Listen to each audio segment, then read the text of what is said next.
요한복음 15장 18절부터 27절까지 교독하겠습니다. 요한복음 15장 18절부터 27절 18절부터 교독합니다. 세상이 너희를 미워하면 너희보다 먼저 나를 미워한 줄을 알라.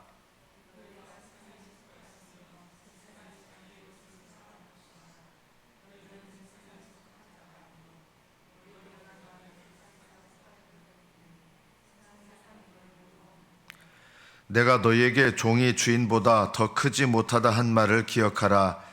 사람들이 나를 박해하였은즉 너희도 박해할 것이요 내 말을 지켰은즉 너희 말도 지킬 것이라.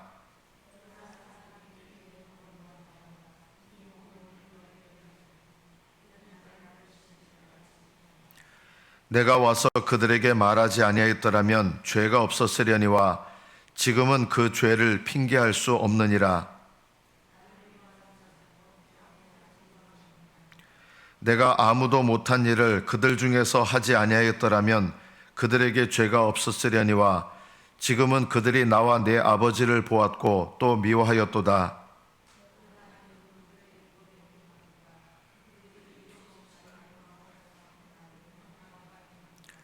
내가 아버지께로부터 너희에게 보낼 보혜사 곧 아버지께로부터 나오시는 진리의 성령이 오실 때에 그가 나를 증언하실 것이요.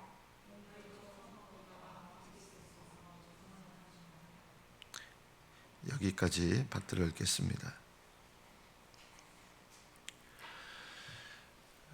여러분은 세상 사람들에게 비웃음을 받으십니까? 미움을 받으십니까? 이게 둘이 비슷한 것 같은데 완전하게 다른 것입니다. 비웃음을 받는 것은 하나님 뜻대로 살지 않기 때문에 세상 사람들에게 멸시받는 것을 말합니다. 비웃음을 받으면서 세상이 나를 미워한다. 이거는 착각입니다. 그리스도인들은 세상으로부터 미움을 받아야 되는 것입니다. 미움을 받는다는 게 뭐냐? 하나님 뜻을 내가 순종하여 살기 때문에, 내가 하나님을 사랑하기 때문에, 하나님을 사랑하면요 세상이 그거를 눈꼴 셔서 못 보는 거예요. 미워하게 되는 거예요. 비웃음과 미움은 전혀 다른 것입니다. 하나님 뜻대로 살지 못하기 때문에 세상 사람들이 미워하는 것이 아니라 그거는 비웃는 것입니다. 오늘날 교회는 세상으로부터 미움을 받는 것이 아니라 비웃음을 받고 있는 것입니다. 이것은 무슨 일이냐? 교회가 회개해야 될 일입니다. 그럼 교회가 주님을 정말 뜨겁게 사랑하고 주님 말씀대로 살면 세상이 교회를 좋아할까요? 우리는 그 모습이 어떤지 알 수 있습니다. 주님을 가장 뜨겁게 사랑했던 때가 언제냐면요 초대교회 때였습니다. 초대교회 때 교회는 세상으로부터 어떤 취급을 받았습니까? 세상이 교회를 미워했습니다. 비웃지를 못했습니다. 세상은 교회를 비웃을 수가 없었습니다. 로마 시대 때도 로마 사람들은 그리스도인들하고 자기들을 비교해 보면 너무나 탁월한 거예요. 그리스도인들이요. 그래서 세상은 그리스도인들을 비웃지를 못했습니다. 그러나 미워했습니다. 너무나 탁월하기 때문에 적의를 품었습니다. 그리스도인들이 순교당하던 이 로마에 핍박당하던 시기, 이때가 주님을 가장 뜨겁게 사랑하던 시기였습니다. 이때 교회는 세상의 비웃음을 받지 않았습니다. 미움을 받았습니다. 왜 미움을 받았습니까? 그렇게 순교당하면서도 그들과는 너무나 차원이 다른 도덕적인 모습을 갖고 있었던 거예요. 믿음의 양심을 가지니까 그들의 모습 자체가 자기를 정죄하게 되는 거예요. 그리스도인들은 세상을 정죄하지 않았습니다. 그러나 그들의 높은 기준이 세상의 기준과 너무 달랐기 때문에 예를 들면 여자들, 로마 시대 때 여자들 방탕했습니다. 음란했습니다. 그러나 그리스도인들은요 정결했습니다. 그러니까 이 세상 사람들, 로마 사람들이요 자기들과는 탁월하게 다른 양심을 가지고 그리스도인들이 자기를 비웃거나 하지 않았는데도 불구하고 세상은 그거를 견뎌낼 수가 없는 거예요. 그래서 교회를 핍박합니다. 초대교회 때도 그랬습니다. 주님께서 너희들의 의가 바리새인과 서기관의 의보다 낫지 못하면 결단코 천국에 들어가지 못하리라 하셨습니다. 바리새인과 서기관들의 도덕보다도 못한 신앙생활을 하고 있다 그러면요, 그거는 믿음이 아닙니다. 오해하시면 안 됩니다. 그리스도인들은 미움을 받아야 될 사람들이지, 주님을 사랑하고 주님 뜻에 순종하기 때문에 미움을 받아야지 세상에 비웃음을 받아서는 안 됩니다. 비웃음을 받는 이유는 세상 도덕과 세상 기준보다도 못할 때 비웃음을 받는 것입니다. 비웃음을 받는 신앙이 올바른 신앙입니까? 결코 아닙니다. 우리는 미움을 받아야지 비웃음을 받아서는 안 된다. 오늘 제가 간증문, 오늘 날짜 간증문 한번 읽어보겠습니다. 미움받을 용기라고 하는 제목인데요.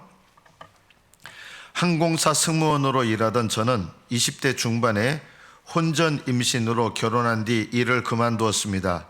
그러다 둘째를 낳고 산후 우울증으로 힘들 때 다단계에 빠져 6년간 부재중 아내와 엄마로 살았습니다. 그렇게 세상에 속한 저 때문에 남편과 아이들은 매우 힘들어했습니다. 결국 많은 돈을 잃고 마음이 곤고해진 저는 제 발로 교회에 나가 내 마음대로 살았던 죄를 용서해달라고 부르짖었습니다. 그러다 1년 후 남편의 외도가 드러났습니다. 그런데 남편은 오히려 저를 원망하면서 모든 책임을 제게 돌렸습니다. 이게 못된 거죠, 사실은요. 이 남편도 못된 거예요. 자, 못된 건데 이 못된 행실에 대해서 이거를 옳다고 하면 안 되는 거예요. 이 우리들 교회에서는 이제 수고한다라고 표현하는데, 수고하는 게 뭐냐면요, 내가 널 위해서 수고하고 있어 이러면 안 되는 거예요. 수고한다는 게 뭐냐면 상대방의 죄를 통해서 하나님이 내 죄를 깨닫게 하시는 건데, 그 죄를 짓는 상대방이 내가 널 위해서 수고하고 있어 이러면요, 이건 정말 말도 안 되는 얘기죠. 수고라는 게 뭐냐면요, 자기 죄를 쌓는 거예요. 근데 자기 죄를 쌓는 게 수고인데 그 사람은 하나님 심판대 앞에 서면 자기 죄를 계속 쌓는 거예요. 근데 자기 죄를 쌓는다고 표현 안 하고 왜 수고한다고 표현하냐면, 그걸 통해서 하나님은 내 죄를 깨닫는 것이 우선이다라고 하는 것이죠. 저는 그래서 이 수고한다는 표현을 쓰는데 저는 그게 참 맞는 표현이다. 수고한다는 게 옳은 일을 하고 있다는 뜻이 아니라 자기 죄를 쌓는 거예요. 왜 자기 죄를 쌓느냐? 그 사람은 자기 죄를 쌓는 거고, 하나님은 그걸 통해서 그 사람과 관계된 나의 죄와 허물을 깨닫기를 바라시는 거죠. 남편은 오히려 저를 원망하면서 모든 책임을 제게 돌렸습니다. 이것도 잘못된 태도예요. 이분은요, 이거는 옳은 건 아니죠. 하지만 저는 예배의 자리를 지키고 말씀을 묵상하면서, 보통 우리는 네가 뭐 잘한 게 뭐가 있다고 그래 이렇게 반응하잖아요. 우리는요, 너는 뭘 잘했어, 네가 잘한 게 뭐가 있어 이러는데, 이 교회에서 이제 훈련하는 것 중에 하나가, 다른 사람 분명히 죄를 쌓고 있는 일이긴 한데 그 일을 통해서 먼저 우리는 나는 어디서부터 시작해야 되냐, 나에게서부터 시작해야 된다는 거죠. 이 모든 것은 그동안 내 멋대로 살아온 내 삶의 결론이고 하나님이 사랑으로 주신 심판의 사건이구나라고 깨닫게 되었습니다. 또한 제가 돈을 줬느라 아내와 엄마의 자리를 지키지 못하여 남편은 외도하고 아이들은 주의력 결핍과 정서 불안을 겪을 수밖에 없음을 인정하게 되었습니다. 그러자 남편에게 미움받을 용기가 조금씩 생겼습니다. 제목이 미움받을 용기인데요, 미움받을 용기가 조금씩 생겼습니다. 이게 겪어내는 거죠. 내가 이걸 하나님께서 내게 허락하신 일이라고 생각하고 나를 깨닫게 하시는 사건으로 인정하고, 그것 내가 겪어야 될 수치를 기꺼이 겪어내려고 하는 것이죠. 이게 미움받을 용기죠. 이렇게 말씀으로 사건이 해석되니 남편의 원망의 말들이 도리어 황송하게 들렸습니다. 그래서 남편에게 무릎을 꿇고 용서를 빌 수 있었습니다. 그럼 남편이 잘한 거냐? 남편 잘한 거 하나도 없어요. 그러나 이 여성의 입장에서 자기에게서부터 먼저 시작하는 거예요. 우리는 보통 이러면 미쳤어? 야, 네가 뭘 잘못했다고 네가 먼저 무릎을 꿇어? 너 미쳤어? 이렇게 하죠. 이것은 세상적인 방식이죠. 누구나 다 그렇게 생각하겠죠. 남편에게 무릎을 꿇고 용서를 빌었다는 거예요. 자기 죄에 대해서 시작하기 때문에 그런 거예요. 그리고 남편이 잘한 거냐? 이 남편은요, 수고하는 사람이에요. 죄를 쌓는 사람이 남편도요. 그런데 나는요, 나에게서부터 시작해야 된다는 거지. 그럼 이 남편은 그래, 내가 너를 깨닫게 하려고 내가 죄를 지은 거야, 이렇게 한다 그러면 이거는요, 무감각한 거죠. 남편에게 무릎을 꿇고 용서를 빌 수 있었습니다. 이거는 자기 죄에 대해서 그렇게 시작하는 거예요. 남편은 그래, 나는 너를 위해서 수고한 거야, 이런 생각을 갖는다 그러면 죄를 쌓는 사람이 난 널 위해서 수고한 거야 이러면요, 이거는요 정말 죄를 못 깨닫는 거죠. 남편도 사실은 깨달아야 되는 거예요. 남편은 자기에게서부터 시작해야 되는 거예요. 남편은 그런 저를 차갑게 밀어냈지만 우리 생각은 야, 너 참 많이 바뀌었다, 교회 다니더니 바뀌었다, 이럴 것 같은데 남편은 차갑게 밀어냈지만 보혜사 성령님이 저와 함께 하시고 증언해 주심을 믿기에 기쁨이 넘쳤습니다. 왜 기쁨이 넘쳤냐면 이분은 자기 스스로 기쁨이 넘친 게 아니라 하나님께서 자기에게서부터 시작하게 하는 이 일을 순종하기 시작한 거예요. 여기에서 이제 기쁨이 있는 거죠. 순종한 거기 때문에. 스스로 뭐 용서하고 그런 건 아니에요. 남편이 아무리 저를 외면해도 하나님이 칭찬해 주시는 것 같아 자존감도 높아졌습니다. 남편은 그런 저의 모습에서 나와 함께 하시는 하나님 아버지를 보게 되었는지 점점 저에 대한 경계를 풀고 교회 소그룹 모임에도 참석했습니다. 이후 남편은, 이제 남편이 어떻게 됐냐면 남편에게 깨닫는 때가 온 거예요. 남편은 분수령적인 회개로, 여기서 말하는 분수령적인 회개는 정말 내가 죄인임을 깨닫고 그 남편도 자기 죄를 하나님 앞에 죄인임을 깨닫고 진정한 회개를 하기 시작했다는 뜻입니다. 이 회개가 어디서부터 시작됐냐면 부인이 먼저 회개를 하기 시작한 것입니다. 남편 입장에서 내가 널 위해서 수고했어, 이거는요 못 깨닫는 것이죠. 남편도 회개를 한 겁니다. 이후 남편은 분수령적인 회개로 외도를 끊고 더 이상 자기 죄를 핑계하지 않게 되었습니다. 저는 이 부인의 회개로 인해서 남편도 살린 것이다. 이거는 남편도 회개하게 된 거예요. 진짜 회개를 하게 된 거예요. 지금은 저희 부부 모두 소그룹 리더로 부름받아 예수를 증언하는 인생을 살고 있습니다. 죽어가던 저희 가정을 살려주시고 죄인인 저와 남편을 사명자로 세워주신 주님을 찬양합니다. 이 부인이 만약에 이제 그 회개를, 이 부인은 이제 먼저 회개를 시작한 거예요. 그럴 때 보통 남편은 어떤 마음이 들까요? 이게 꼴 보기 싫어요. 회개하면요 꼴 보기 싫어요. 하나님 앞에 순종하면요 세상은 꼴 보기 싫어요. 미워해요. 이런 미움은 주님께 순종하는 결과입니다. 만약에 우리가 하나님 뜻대로 모든 그리스도인들이 살면요 세상이 교회를 칭찬하고 좋아할까요? 아닙니다. 세상은 교회를 미워하게 돼 있습니다. 왜냐하면 교회가 주님을 사랑하고 주님께 순종하면 교회를 통해서 누가 나타나십니까? 예수님이 나타나시죠. 세상은 예수님이 영광스럽게 나타나는 것 꼴보기 싫어합니다. 근본적으로. 왜냐하면 예수님을 싫어하는 마음, 적대감을 갖고 있기 때문입니다. 거듭나지 않은 세상은요 예수님이 영광스럽게 교회를 통해서 나타나면 기뻐하고 좋아하느냐? 지금은 교회를 비웃는 때예요. 교회가 회개해야 될 때예요. 그러나 교회가 회개해서 주님의 영광을 나타내고 예수님의 이름을 나타내고 주님의 영광이 교회를 통해서 나타나면 어떤 일이 일어나느냐? 세상은 교회를 미워하기 시작합니다. 주님이 나타나는 거 견딜 수가 없어 합니다. 주님께서 이 땅에 오셨을 때 세상의 모습이 어땠습니까? 죄를 깨닫지 못하는 사람들은요, 주님께서 이 땅에 오셨을 때 예수님을 늘 적의를 품고 있었습니다. 저거 언제 죽이지 하고 예수님을 미워했습니다. 그리고 십자가에 못 박았습니다. 이것이 세상의 모습이고 이 세상의 본질은 결코 바뀌지 않습니다. 교회가 하나님 말씀대로 살면 세상이 칭찬하고 막 이렇게 될 것 같죠? 아니요, 미워합니다. 지금은 교회를 비웃는 거고, 교회가 하나님 말씀에 순종하지 않아서 비웃는 거예요. 여러분이 가정 안에서 믿지 않는 가족들에게 비웃음 당해서는 안 됩니다. 어떻게 하셔야 되느냐? 믿지 않는 가족들에게 미움을 받아야지 비웃음을 받아서는 안 된다. 왜 비웃음을 받습니까? 믿지 않는 가족들보다도 더 수준이 떨어지면 비웃음을 받는 거예요. 그리스도인들은 비웃음 받아서는 안 됩니다. 미움을 받아야 됩니다.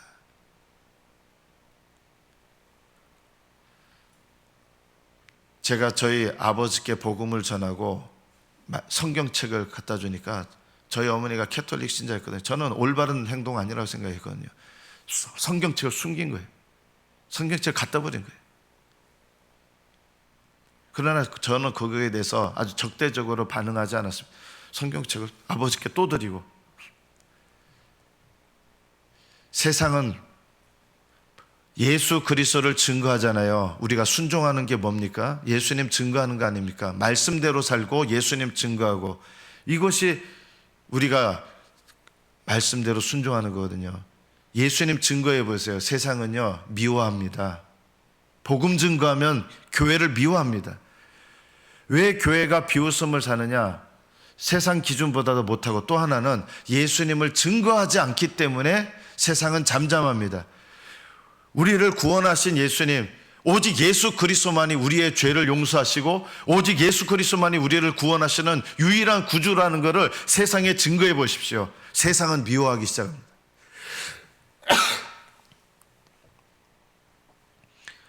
복음을 증거하지 않기 때문에 세상이 우리를 미워하는 것을 나타내지 않을 뿐입니다. 여러분이 예수 그리스도를 증거하시잖아요. 세상은 미워합니다. 싫어합니다. 왜냐하면 예수 그리스도를 증거하면 그들에게 뭘 얘기해야 됩니까? 그들은 하나님의 심판 가운데 있는 자라는 것을 얘기해야 되지 않습니까? 예수님을 믿지 않으면 그 죄로 말미암아서 영원한 지옥으로 가야 될 인생이라는 것을 얘기해야 되지 않습니까? 세상에게 그것을 정직하게 얘기하면 세상은 미워합니다. 왜냐하면 자기들은 옳다고 생각하는 교만 가운데 있는데 하나님께 정죄를 받아서 지옥 가야 될 존재라는 것을 복음을 통해서 들으면요, 미워하는 거예요. 받아들이거나 미워하거나 둘 중에 하나입니다. 교회는 세상에서 이런 미움을 받을 용기를 갖고 있지 않기 때문에 복음 증거하는 걸 두려워하는 거예요. 잠잠한 거예요. 이것도 불순종입니다. 우리는 하나님 기준대로 사는 것에도 불순종하고 복음 전하라고 하신 주님의 말씀과 명령에도 불순종하고 있기 때문에 비웃음은 받아도 미움은 받지 않아요. 복음을 안 전하니까. 이것이 우리들의 주소라는 걸 알아야 됩니다. 우리는 미움을 받아야 됩니다. 어떻게 해요? 예수 그리스도의 사랑을 나타내고 복음을 증거하고 주님 말씀대로 살아서, 야, 예수 믿는 사람들하고 우리하고 기준이 다르네, 내 양심하고 예수 믿는 사람들의 양심하고 차원이 다르네, 이렇게 돼야 되지 않겠습니까? 아무 말도 하지 않았지만 예수님 믿는 사람들의 하나님께 순종하는 것이 세상 사람들 아무 말 안 해도 세상 사람들 알거든요. 야, 차원이 다르다, 이렇게 느껴야 되거든요.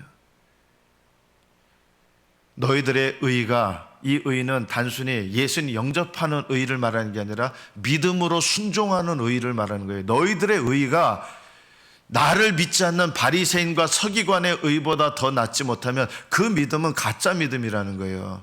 또는 올바르지 못한 믿음이라는 거예요.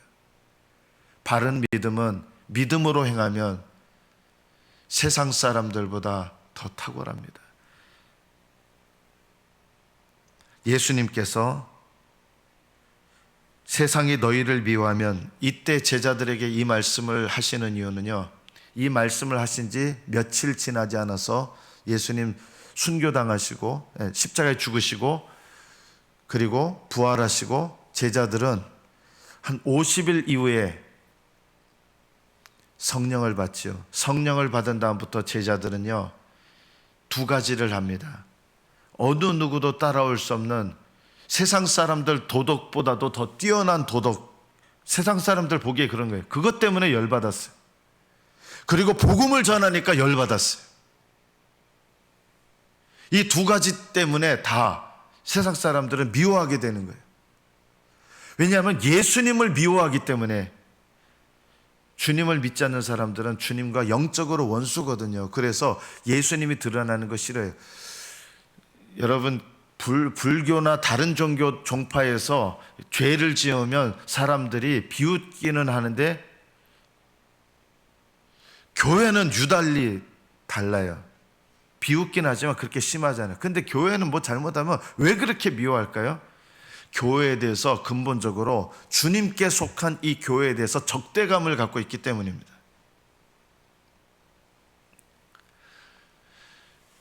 연등 쫙 늘어놓으면 사람들 아무렇지 않습니다. 그렇죠? 그런데 만약 거리에다 똑같이 연등 대신에 십자가 쫙, 교회가 이거 이러잖아요. 온 땅에 그냥 연등으로 쫙 둬요. 밤에 연등 불빛이 쫙 하면 사람들은요, 왜 연등이 이렇게 많아? 이쁘네 이래요. 그런데요, 온 세상에 교회 십자가가 그렇게 많다고, 요즘 왜 이렇게 십자가, 심지어 교인들도요, 왜 이렇게 교회 십자가가 많아? 그거 과연 올바릅니까? 그럼 십자가가 하나도 없어야 더 속이 시원하겠습니까? 우리나라에 이렇게 십자가가 많은 것이 무엇 때문입니까? 수많은 우리의 믿음의 선배들이 순교당하고 복음 전하고 믿음 전해서 이 땅에 이렇게 교회가 많아진 거 아닙니까? 그걸 바라보면서 기독교인이라고 하는 분조차 세상에 이렇게 왜 십자가가 많아? 과연 그것이 올바른 마음일까요? 십자가가 하나도 없어야 될까요? 물론 교회가 비웃음을 받는 것이기 때문에 그럴 수 있어요. 그러나 정말 예수님을 사랑하면요, 교회가 세상의 비웃음을 받을 때 함께 세상처럼 마치 교회를 비웃고, 저는 그거 올바르지 않다. 왜 교회를 비웃습니까? 가슴 아파해야죠. 정말 예수님을 사랑한다면 교회가 세상의 비웃음을 받을 때 함께 비웃는 사람들이 되는 건 정직하지 못한 거예요. 가슴 아파해야 되고요, 눈물을 흘려 기도해야 되고요.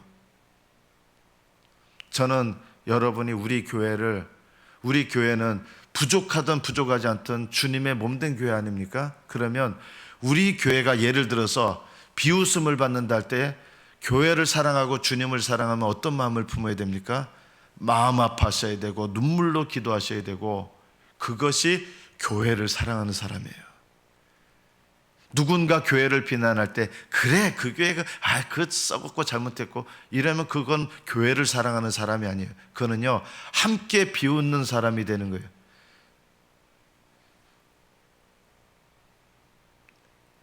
복 있는 사람은 죄인의 길에, 악인의 꾀를 좇지 아니하고 죄인의 길에 서지 아니하고 오만한 자의 자리에 앉지 않습니다. 오만한 자의 자리가 무슨 자리입니까? 원문대로 하면 비웃는 자의 자리입니다.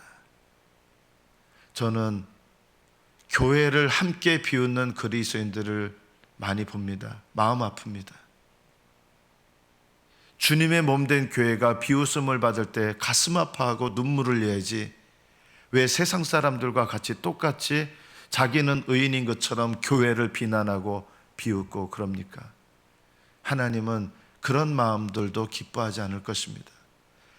주님의 몸된 교회를 사랑하는 사람들은 교회가 비웃음을 받을 때 아파하고 슬퍼하고 눈물을 흘리면서 기도하고, 그리고 그것을 내가 함께 짐지면서 기도하게 되는 것입니다. 주님께서 서로 사랑하라는 이 말씀을 주셨는데, 정말 사랑하면요 같이 짐지고 아파하고, 교회는 죄인을 용납하는 것이지 죄를 용납하는 것은 아닙니다. 교회의 기준은요 세상의 기준보다 훨씬 높아야 됩니다. 기준을 다운시키면 안 됩니다. 교회는 어떤 죄인도 들어올 수 있고 어떤 죄인도 용납받을 수 있는 곳이지만, 교회는 기준을 다운시키는 것이 아니라 교회는 하나님의 기준이 있어야 되는 것입니다. 하나님은 교회에 내 기준을 다운시키라고 명령하신 적이 없습니다. 교회는 거룩해야 됩니다. 교회는 하나님의 뜻이 기준이 되어야 됩니다. 하나님의 오르심이 기준이 되어야 되고, 그러나 그 기준을 이루는 일은 사랑과 용서 가운데서 이루어져야 되는 것입니다. 주님은 어떤 사람도 교회 안으로 부르시지만 교회 안에 부르신 자들을 거룩하게 하십니다. 이것이 올바른 교회입니다. 우리가 거룩한 삶을 살면 일어나는 일이 바로 세상의 미움을 받게 될 것입니다. 그런 미움과 때로는 비웃음의 모습으로 올 때도, 내가 주님께 순종해서, 이 여자분도 주님께 순종했더니 당장 비웃음이 왔어요. 처음에 그렇게 와요. 그리고 정말 계속 순종하면 미움으로 바뀔 거예요. 미움받을 용기가 우리에게 있어야 됩니다. 비웃음을 받더라도 하나님 뜻에 순종하시고, 미움받을 용기를 가지시고 하나님 뜻에 순종하시면, 하나님은 나를 새롭게 하시고 거룩하게 하시고, 하나님께서 거룩하게 하시면 때가 되면 나를 통해서도 다른 사람을 거룩하게 하시는 역사를 이루시는 것입니다. 여러분의 삶 속에 이런 은혜와 체험들이 점점 늘어나기를 바랍니다. 그 사람이 변화돼서 내가 바뀌는 게 아니라, 내가 변화되고 내가 미움받을 용기를 끝까지 감당하면 때가 되면 하나님께서 수고하는 그 사람도, 수고한다는 게 좋은 뜻이 아니에요. 그 사람은 죄를 쌓고 있는 거거든요. 수고하는 그 사람도 변화시키는 때가 오게 될 것입니다. 그래서 하나님은 먼저 짐지는 사람을 위해서 거룩하게 하시고 하나님의 거룩하신 뜻을 이루어 가시는 것입니다. 여러분의 삶과 여러분의 가정과 그리고 우리 교회가 여러분의 믿음의 순종으로 인하여 기꺼이 미움받을 용기를 가지시고 하나님 앞에 순종하셔서 거룩함에 이르시고, 여러분의 삶이 먼저 거룩해지고, 여러분의 수고로 가정이 거룩해지고 교회가 거룩해지고, 하나님이 영광 받으셔서 교회가 비웃음을 받는 교회가 아니라 거룩해짐으로 인하여 세상의 미움을 받는 복된 교회가 되기를, 그리고 주의 은혜와 능력이 나타나는 교회가 되기를, 우리 교회가 그렇게 쓰임 받기를 축복합니다. 기도하겠습니다.